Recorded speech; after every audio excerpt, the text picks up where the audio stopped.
mga kaigsunan kung mga pinalangga nga mga ka-journey o atong mga kapaglaom nga nagasubaybay karon sa atong tulumanuntak na sa pagtuon. Yan usab kita. Nakabalik kita din sa atong programa o karon Wednesday, but we were not able to appear last Monday, but tonight we will try our best na ma-continue natong discussion, even covering last Sunday and Monday's discussion. Of course, no other than with Pastor or Dr. Elvin Salada. But before we start, let's have a little break and we'll come back with a prayer from Pastor Elvin Salada. Before sila nga ni Hawa, ipadala niya sila ni Joshua. Basta di ay apostasy nga isyo, Pastor Pido. Okay. Dili na nimo na ganon. But with a powerful reminder, na mabasa natin sa lesson, we should take diligent heed to the commandment to love the Lord and walk in His ways.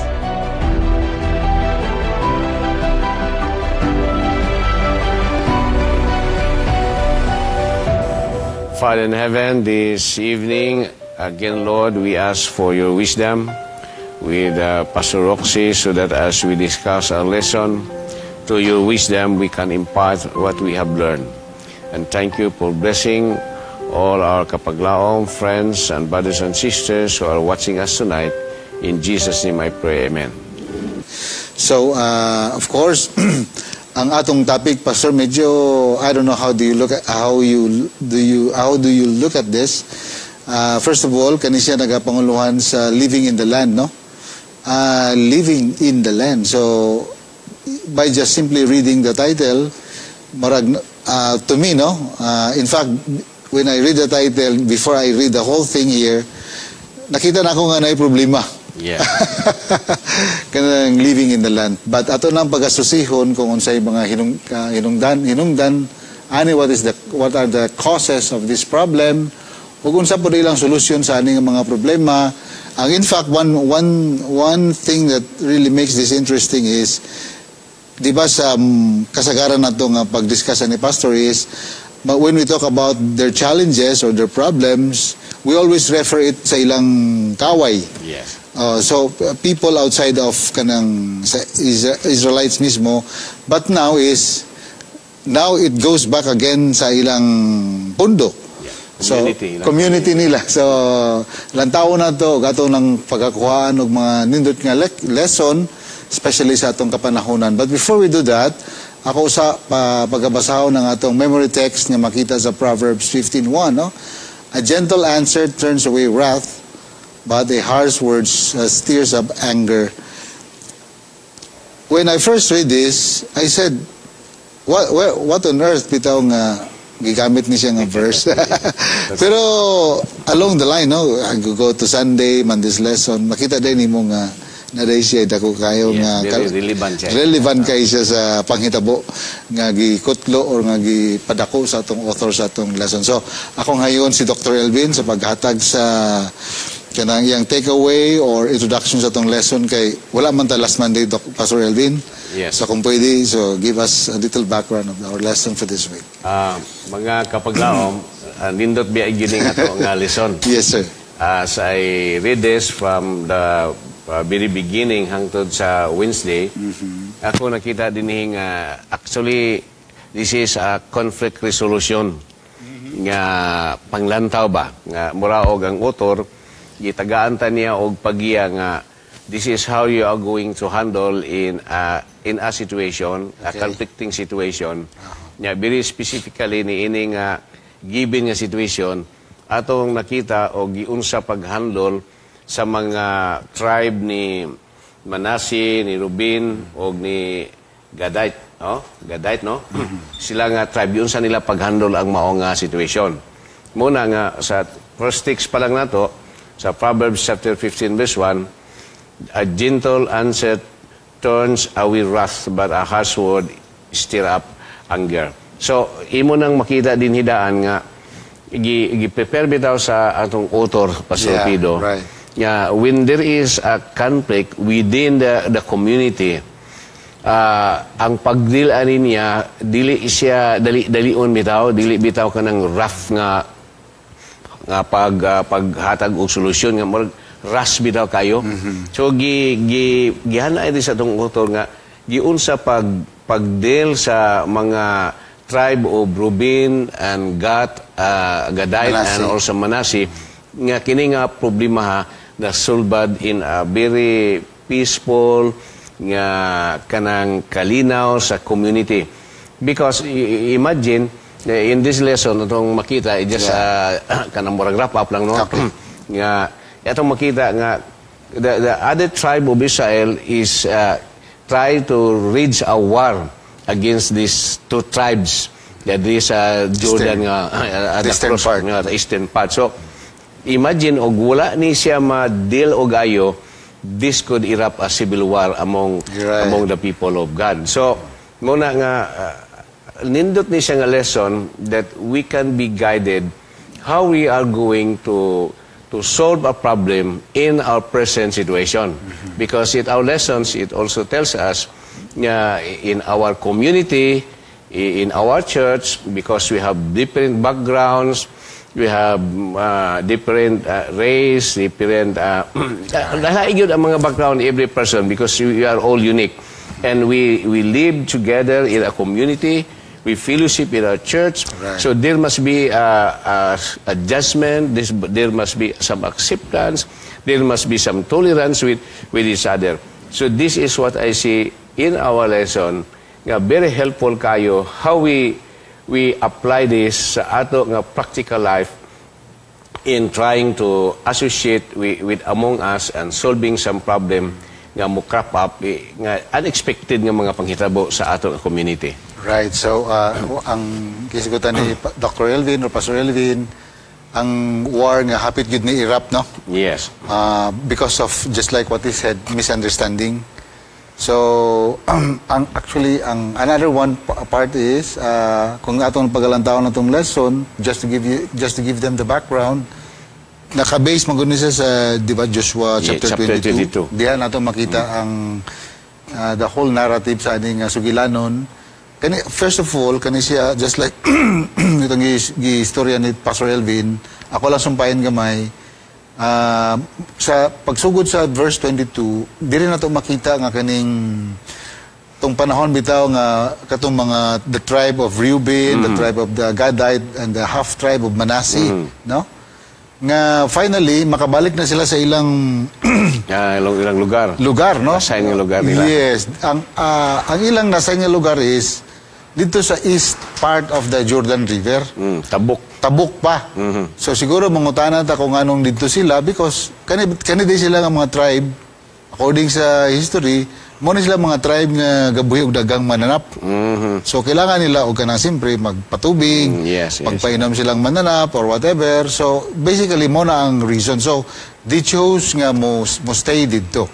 So in this sa aning sugilanon, si Joshua, no, before sila nga ni Hawa, gipadalangin na sila ni Joshua, di ba, Pastor? Gisumon sila pa ni Joshua. But with a powerful reminder, na mabasa natin sa lesson, yung sa take diligent heed to the commandment to love the Lord and walk in His ways, keep His commandments and cling to Him and serve Him with all your heart.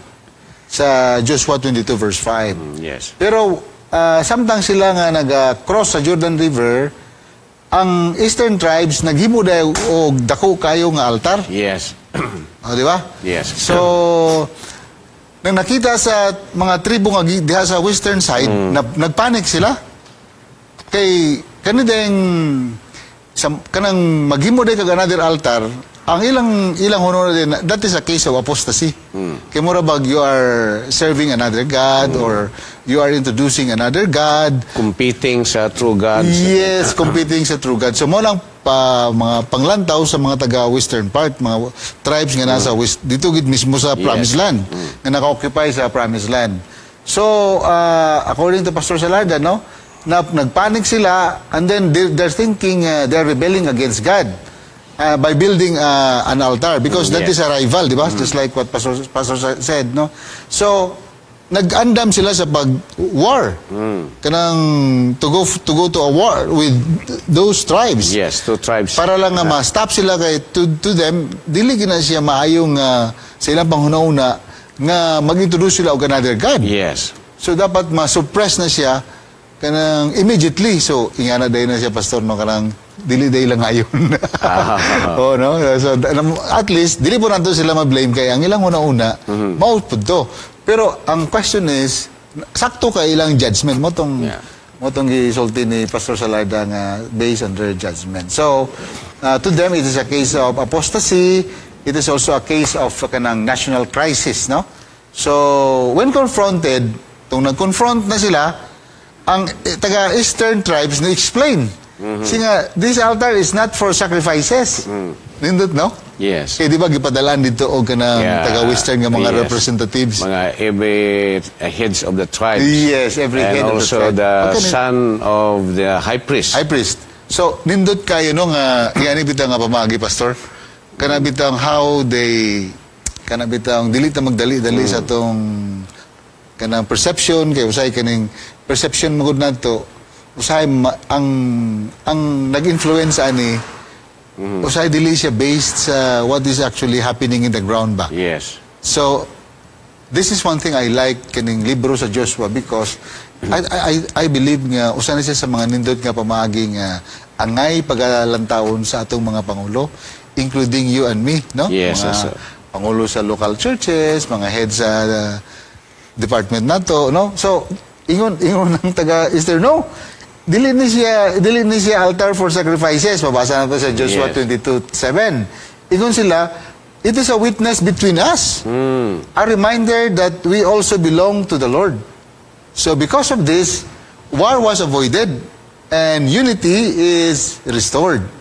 So, kung basa, ang last verse doon ng Joshua 22 is 34, di ingon, the altar was called witness.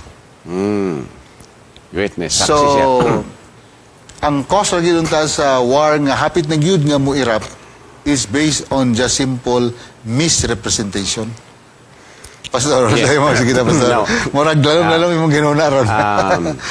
Ako siyang murag daghang makontribute siguro ni Pastor no, okay, murag paman siya. Related sa atong kwan ron. Kay murag related kay mas sa kwan siya, mas ministry na to karon ba present. Okay. So ako nakita ri una pagka hibalo sa mga taga Eastern tribe nga naghimo og altar didto, ilang gitanaw ni di ba nga apostasy or this constitute adultery sa spiritual adultery nga magsimba sila sa Ginoo. So immediately na-alarm rin sila. Yun niya, sa ilang pagka-alarm, ready na sila nga, maybe they are going to war. So, pero, imong makitaan, nga ang ilang immediate action, akong gitanaw nga, basta di ay apostasy nga isyo, Pastor Pido, dili di na nimo nanganon. Dili na nimo nanganon. Because kay ang apostasy, kung mukuyanap na siya, mas dako kayo o dako kayo og damit. Basig lisod na siya i-control later on. So muna nga, ilang mong eksperyensyahan, I think in Numbers 25 man siguro, nga sa diha nga ang mga Israel kaniadto, nga nag-apostasy sila, sa diha nag-apostasy sila, dako kayo og distroso. Ato sila sa war. Influensyahan. Ato sila sa war, dili sa mo successful. So, dako din kayo nga ang problema. So, sa dihang ilan ni nakita, they don't want to experience again sa ilang nagian sa una kang P.O. Baal na experience nila. So, we don't want to experience it again. So, muna ang nag-immediate action na yun sila. Pero ang nindot po, kay ilang manggihatagan og action, I think it's right yun kay yung apostasy ang isyo. Kay basig ay tinood po. Basig tinood po. Ang nindot, kay nag-gather rin sila og manggialamon sa ilahang mga tribo. Nga to adiddo. Unya, ang every tribes nagpadala ditong representative lead out by the son of the high priest. Si Pinihas. Si Pinihas, the son of Pinihas. Mo'y giniadto dito. Ila na yung gi-confront. So, you see, sa conflict resolution, imong makita ni nga approach. Dito siyang approach. Nga, makakita nila problem, ila na yung wala nila gilangan. Gitaga dahin nila. Dayon nagpadala dahin sila og investigasyon. Gitanaw gyud og ma-confirm ba ang ilahang mga doubts mahitungod inihing ilahang ka-other tribes na posible nga mag-apostasy si Ginoo. Now, pag-abot ni Doc, nindot kayo ang explanation, di ba, sa Aduhak tribe? Yes. Nindot kayo, explain lang, we are not creating we are not doing this for sacrifice or to compete with the altar dito sa yuta nga saad. No, we are not competing. Yeah, right. But we are making this aron nga mahimong witness nga ga-worship mi That si we Ginoo. belong to the same lugar. We the same ang inyong Ginoo gisimba dito maoro gyapon diri, pero because it is very far, dili nami everyday nga mo ato dito, dili nami birman mo ato dito. Mutabok biya sa river. Mutabok pag river. So liso dili na mo na mahimo. So we have to do this kay ang aron among mga anak in the future nga makaingon sila nga kami part di ay good me dinhi sa pikas. Right. That's a issue. That's a good point. Ang amo nga pag way of worship diri o pag way of worship ni diha is the same. Of in this faith nag-usa gihapon ta bisan distansya ang ato nga kalagyo. So pag paminaw nila, uy, nindot man kayo. So pag wala nila gitahon nila, wala na problema. Wala man ito problema. So what if wala nila gisusi, nag-race lang sila og mga sundalo. That's a very good question. Giaway lang dahil na dito without investigation. So that would be a problem. So here ato makita in dealing sa issues, in any issues, because there was an accusation, di ba? Dito sa itong lesson. Right. Sa nga kwan, doon ay accusation. Both sides. Oh, doon ay accusation. Pero imo makita, pag dahil nga accusation, you have to verify how true is that. Kaya sometimes sa makita po ng mga leaders, kung if it comes first, murag atong ituhuan nga mura og right na itong ihang nga gisulti. Pero later on, pa makadungog na punta sa other side, maging murag, tinuod mo po na ining diri sa other side. Pero naka-commit na ka nga, kisupertahan na ka kay eksakto ng imuha. But dapat maminaw lang sa dapat maminaw sa tama, no? Then naman, maminaw po spikas, then you can make assessment. Right. So, I think ang pag-deal sa children of Israel, guwapo kayo. So, okay, to verify on sa nga issue, o apostasy ba ni, o dili, magpadala ta dito og mga tao na to, mga kasaligan to investigate this issue. Then maybe, we don't know, pagkuman siguro og report nila nga, kuan yun ay, apostasy yun ay ni. So maybe we can give warning, biyain na ninyo, or we go to war, something like that. That's a very good point. No? Very, very clear kaya ang explain ni Pastor Salada. In fact, he mentioned a while ago nga both of them have issues or concern nga gi-raise.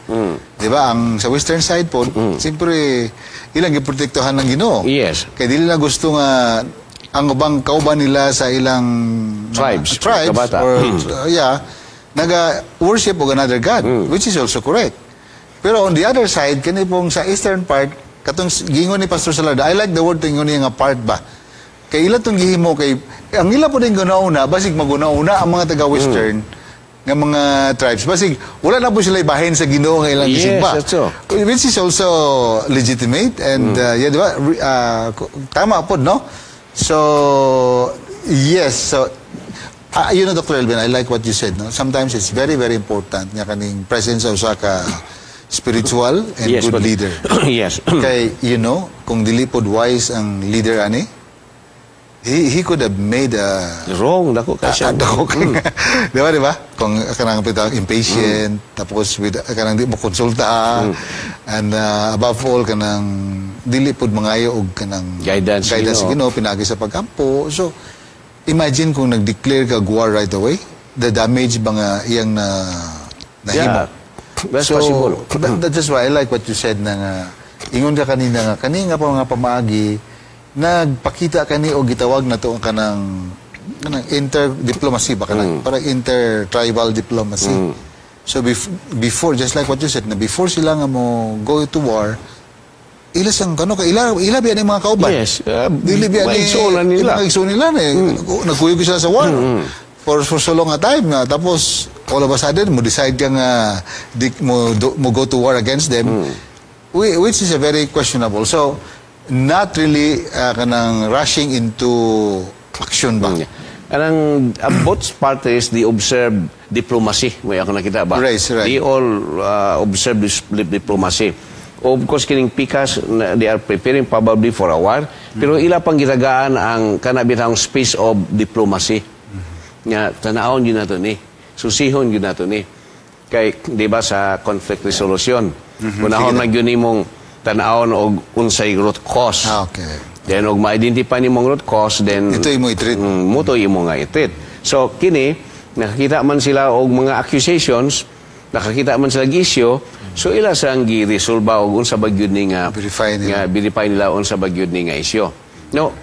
Nay katong imong gipunto Pastor Pedro ganina, I like it very much nga katong while nga naay mga leaders nga gipadala didto, ang galid out nila is a spiritual leader. Yeah, right. Ang anak sa high priest nga si Piniha, di ba?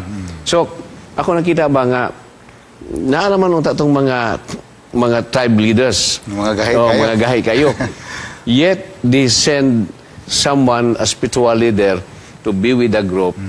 Nga, of course, kay lahi man pudong iyang discipline, lahi man pudong iyang kuan. So, he can give the spirituality. Siguro, yeah. I think because of the issue concern was more on kanang the God that they worship. Yes. So Especially, siguro, siguro to make sure nga everything is okay, in place or out of place ba. So they actually send someone. Sa ito pa theologian ni siya kay relevant or a pastor.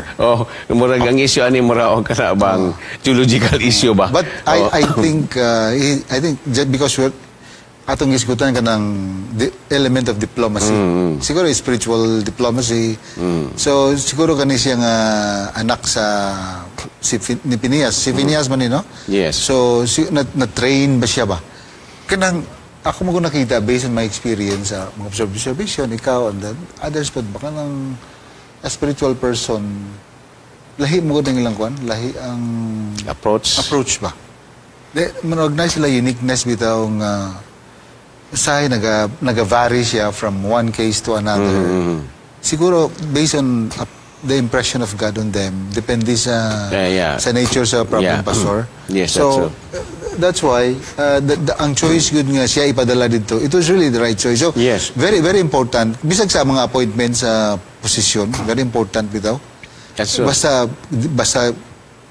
bisag kinsa na lang imong ibutang or nagi sense of kanang responsibility, Pastor, kay because sometimes kung wrong person ang mabutang, problema gyud siya. Kung mapadala nimo dito ka ng gahi kay nya sakit kay manulti. Awa di.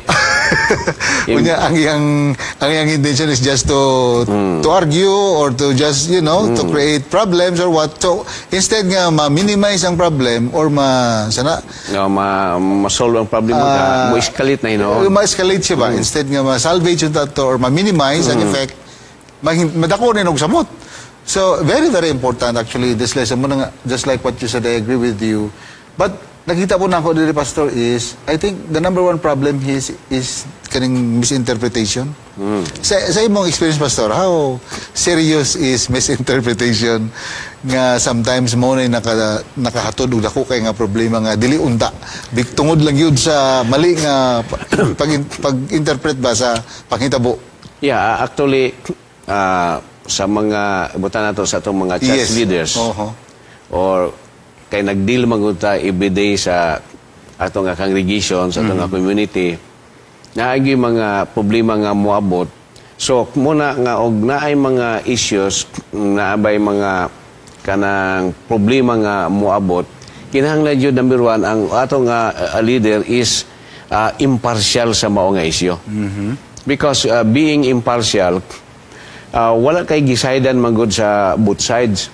So all you have to do is to listen to the facts, then try to dig out what is really the issue.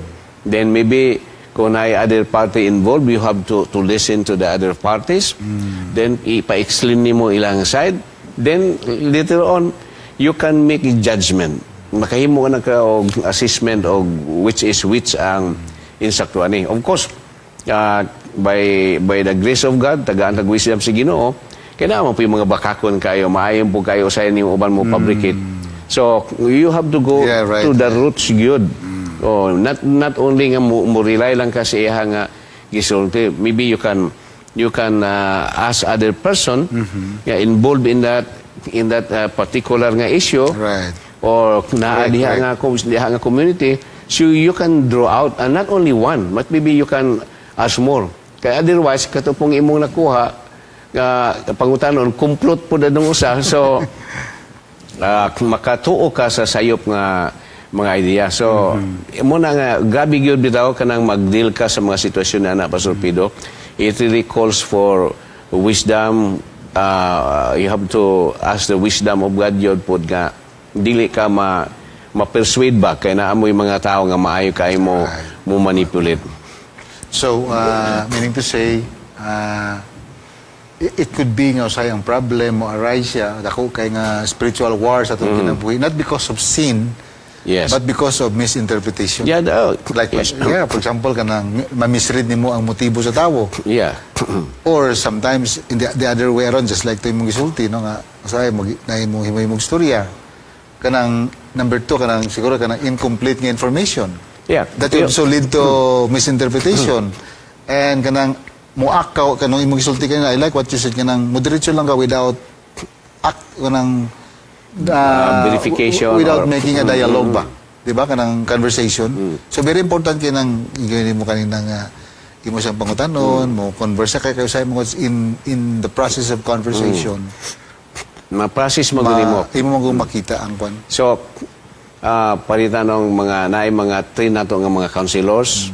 So, I think muna, Pastor, I like that one. Before you, very important. So, meaning, kanabitang for a person to be able to make some good negotiation or to become a good diplomatic type of kanang negotiator or a pastor, it's also it can also be a gift, no? Yes, but at the same on the other hand, this can also be acquired by training, di ba, Pastor? Yeah, that's so. Ang skill mong good, example, skill in diplomacy, dili mo good na siya makuha ni mo overnight. Di ba, Pastor? So, yes, you have to go through a process. Kinay mga mga ways of doing it, how to start, when to stop, unsay words imong pagagamiton at first, things like this. So, yeah, so I think kaning pagka-assign na ng negotiator pastor, yeah, nag-undergo na siya og taas-taas, dagan na siya ang ginegotiate siguro. Dagan na siya i-track record nga is a very good diplomatic spiritual leader. Type of spiritual leader. Naman tayo masters in diplomatic corps o kanang international studies. International studies, diba? I think one of our friend nag-eskwela na. Okay. I don't know, I've heard nga murag nagkuha po gana. Wala ko na siya. Yeah, I think sa... Ako nga nakunta magkuha. Yeah. So, kanang inanok, then, mga guidance and counselors, mga license, ilahagyo na nga skill. Kining mga human resource management na to, nga mga courses nga gina-offer karon. Wapo na kay sila po mo plastar. Kay they are dealing with people. And sa ato sa church, napunta ka ng chaplaincy program, nga mag-enhance po na to. Nga mag-guide lang na to ba? Saon nga mag-plastar sa istorya. So, I think we can learn that murag taas-taas nga panahon, mag-build up. Right. So, sa chaplaincy? Chaplaincy, clinical pastoral education, yes. gitrain po atong mga pastors din ha. So ang ato nga mga ma-equip ang atong mga pastors in different mga professionalize sila sa ubang mga area. So, muna mag-pick up din da. Pwede siya. Kini siya ani dinhi. Kini nga pastor mo po ni siya dinhi. So, pwede din siya pastor nga, for example, na crisis nga gyatubang sa, let's say, local church or whatever, or a community of believers, pwede din nga mo mangita og somebody nga siguro naka-undergo training, yes, sure. Counseling ba, or chaplaincy, or with a sound spiritual mga HR nga mga train na sila diha kay expert magud sila diha. So I believe nga kining gipadala, they are also expert to that. Right. So I think another lesson nga nakita nako diri, Pastor, is kanang lahi ilang ministries, di ba? Kay lahi man sila ang culture dito sa Pikas, lahi po nilang context, lahi po nilang approaches. Kay siyempre lahi po nilang way of living dito sa eastern part at sa western part. Pero one thing that I like from here is, yung sila, oh, but we belong only to the same God. Yes, that's the So, point. I think the essence of this is, they only have one mission. Although, nagkalahi ilang ministries, nagkalahi ilang cultural background, kailahi man ito ilang lugar dito, Yes. nagkalahi ilang mga approaches, but they have actually one mission. And one thing I like this one, Pastor, is kanang the approach of resolving, ang leader bitaw, kanang iya yung ipaning kamutan nga despite sa murag impending problem, pero ang iya yung ipaning kamutan nga ma-preserve gyapon ang unity. That's true. No, kay once manggod ang unity mabungkag, I mean, of course, Yes. kanang yung the experience of being united, mabungkag na siya. Listen, no, based on our experience, I mean, it's very difficult to sometimes to find Kanang approach bitaw yun, importante yung na Pasorpido. Right. Kung leader ta, kunyara bitaw, og nata sa negotiating table, importante yung na Pasorpido. Kaya tanawin mo nini, nagpadala sila dito og mga invoice, nga gipaadto nila dito, gipapangutana. Pero imong tanaw ni, nga ang ilang approach, perti kagaan kayo nga approach, simple kayo. Right. Yun imo po makita, ang pagtubag po sa mga tribe ni Ruben, ni Gadai o ni Manasi, simple po kayo, dili po maka-heart ba? Muna nga, harsh. Dili po harsh. Muna nga, dili sa ato nga teksto yun, kiningingon nga, soft answer thrown it away wrath, mo gani lang gi-approach.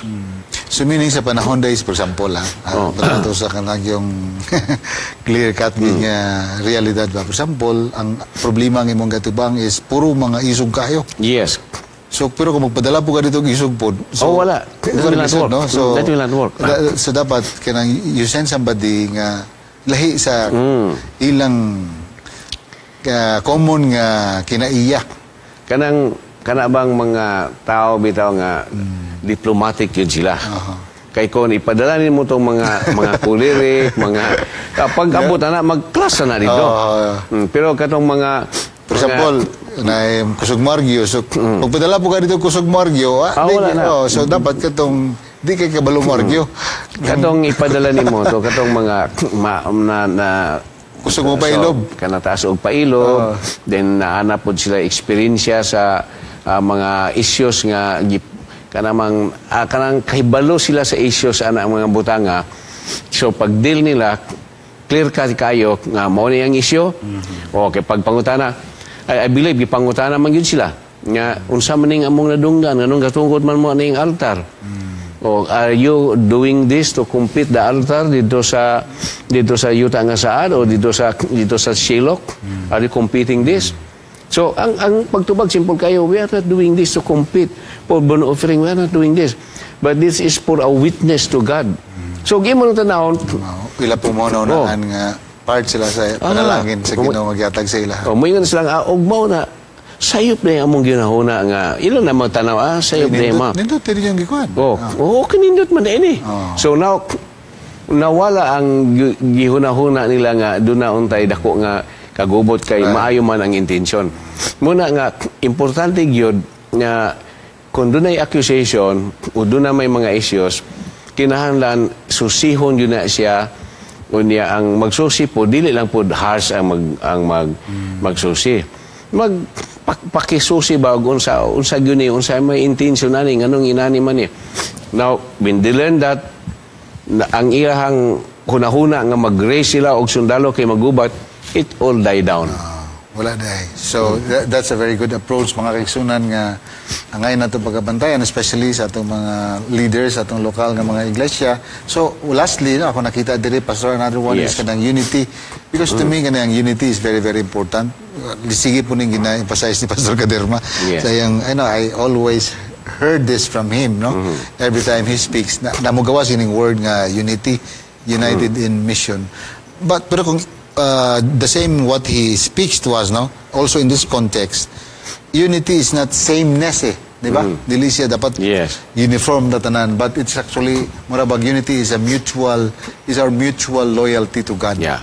So lahi ta gasa, lahi ta functions or responsibilities, but we can remain united in Him. Collective siya nga idea nga tanan nato nga talent, skills unsa pa na gamito nato alang sa buhat sa Ginoo aron ang buhat sa Ginoo in a total dimension, mahimo kini siya nga full force, nga workable siya, kay all talents are united for that cause. Right. So, another message last is kanang gihatag ni Joshua nga charge, no? Sa tribe ni kaning from sa eastern before they leave kinahuman naman ang gubat, kanabit ang remain steadfast and obedient to God. So akong nakita din obedience is not legalism eh.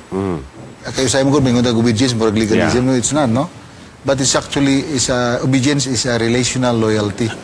It's not legalism. So yes, it's not true nga when you obey the commandments of God, then you become no, that's not. That's no. It's just simply about our kanang gitawag nga relational loyalty to Him. Yes. That's what God is asking from us. Pastor, before we end?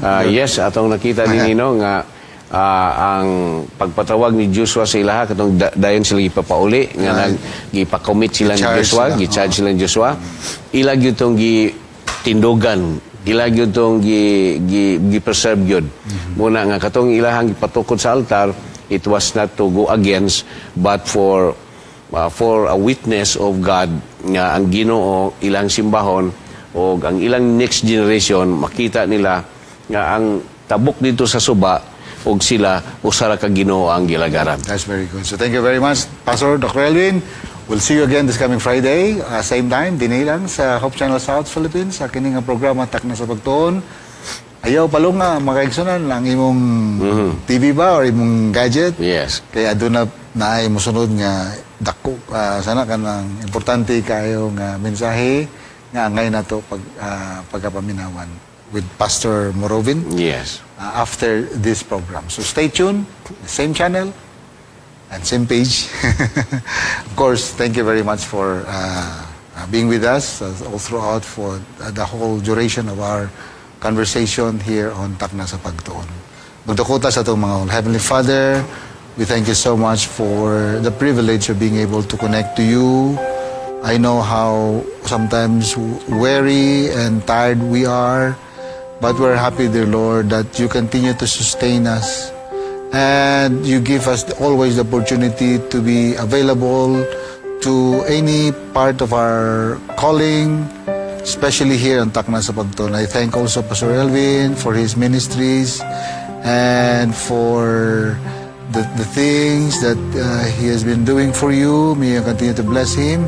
All the people here at Hope Channel, the ministry that Hope Channel is doing, may you bless it, dear Lord. The people who are behind this as well. Bless the next program.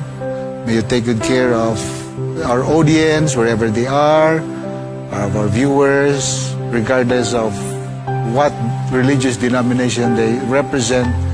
But somehow, through this message, we will all be united in your presence and feel the essence of the mission of the church, the mission which you have entrusted to each one of us. Forgive us from all our shortcomings.